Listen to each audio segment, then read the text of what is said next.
Hey, Brett here. So I'm going to talk about loosening my hips. I'm going to work all around the hip. I'm going to use three varieties of one pose, and I'm going to use a few pieces of equipment. I use a rope, a pillow for my head, and then this is something I use to help with the ascent of my foot on one of the versions of the pose. So I'm going to put this back here, get it out of the way, and I'll show you the three varieties and talk about each one, and then I'm going to do them. Now, I've said three poses. They're asymmetrical, which means I'm going to do them on both sides. So three poses, two sides, that's six.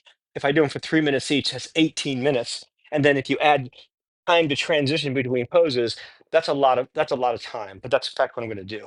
So you're supine or on your back.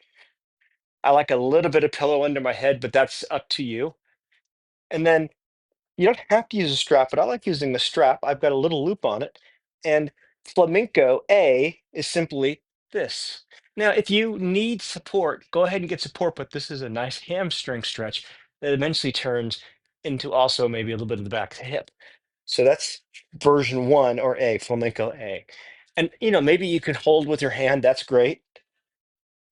You want to try to keep your leg locked out and your arm locked out and hold that for 2 to 3 minutes or longer. I sometimes do it for 5.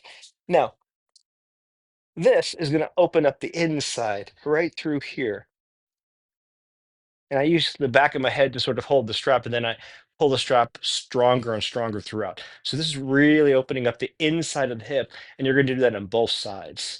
And then finally, I take the pillow and I flop it over to the other side, and then I do flamenco C.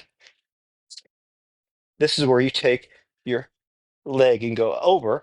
You probably want to hold your hand with the opposite hand. And now I'm going to get through here. So if you do this on both sides, you're going to loosen up your hips quite a bit. And that is my plan for this evening. Enjoy.